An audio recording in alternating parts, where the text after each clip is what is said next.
د خیبر پښتونخوا په مردان ضلع کې د مای په میاشت کې د مذهب د سپکاوي په تور وجل شوی مولانا حافظ نگار عالم ځایی علما بې ګناه ګرځولي او جرګې ویلي چې تور لګونکو په قاتلانو د نگار عالم کورنۍ ته د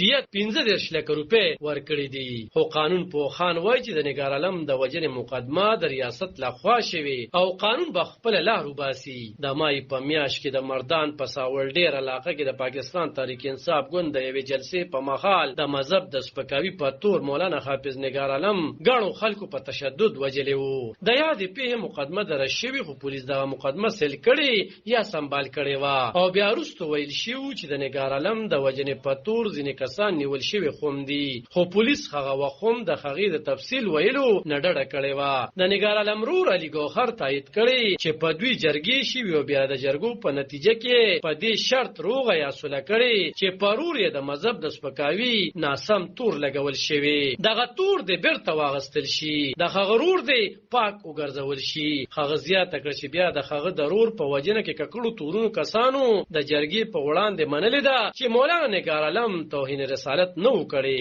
او هغه په ناحقه وجل شو او بې ګناه و. هغه ویل چې رور یې دیني او حافظ قرآن و، دوی نه ګڼي چې هغه ګستاهي کړې وي. علي ګوهر وویل چې د جرګې په خواص یې د رور په وجنه کې ککړو کسانو سره روغه یا صلح کړي او معاف کړي دي او جرګې د تورونو کسانو نه د نگار عالم د بچو د پاره 15 لک روپۍ کفالت اغستې دي. د نگار عالم د وجنې د پی په تړاو د روغ صلح د جرګې مشر زورداد وایي چې 15 کسیزه جرګې د دواړو فریقینو ترمنځ روغه جوړه کړي او علماء د مولانا حافظ نگار عالم وجنه ناحقه بللې ده. هغه ویل چې علماء ویلي دي چې په هغه وخت کې خو ځایی علماء په نگار عالم د ګستاهۍ د سپکاوي تور نه ولګولې، خو ځایی خلکو ویلي چې نگار عالم ګستاهی کړي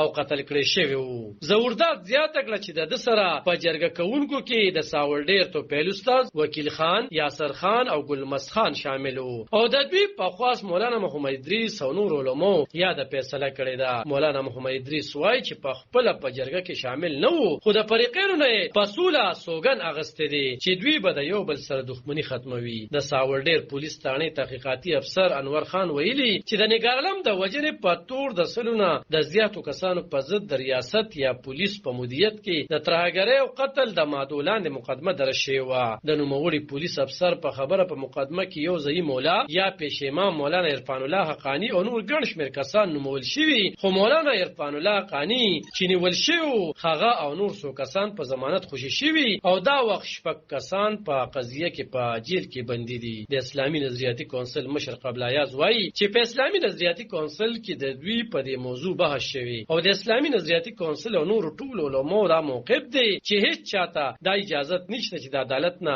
لری په خپل مدعي گواه او په خپل جج جوړ شي او په خپل د سزا د نفاذ فیصله وکړي. په خبرو کې خول چې په دې پیښه کې خلکو ته هیڅ جواز نه وو چې قانون په لاس کې واخلي او د مولانا نگار عالم په نوم ملزم یې ووجلو، نو دا غیر شرعي کارو چې خلکو کړي وو. ښاغلي قبله یاز وویل چې اوس به دا کتل وي چې د مقتول خپلوان مدعي وي او ریاست هم مدعي وي، نو دا اوس د ریاست کار دی چې څه موقع خپلوي. کو ریاست غواړي نو عدالتي کار په مکمل کیږي او صلح د پښتنو خپل دود دستور دی او ریاست خپل کار جاری ساتل شي. د دیت یا کفالت د پیسو اغستو په حواله قبله یاز ویل چې دا قضیه دوی ټوله نه ده کتلې. حکم علما کرام چې په دې پیښه کې لګیا دي په ټولو واقعاتو هغوی خرای ورکولی شي، خو په قرآن کې چې څنګه د قصاص گنجائش دی داسې د دیت گنجائش هم شته. علب خان شیرپو دلبر دی اوس 400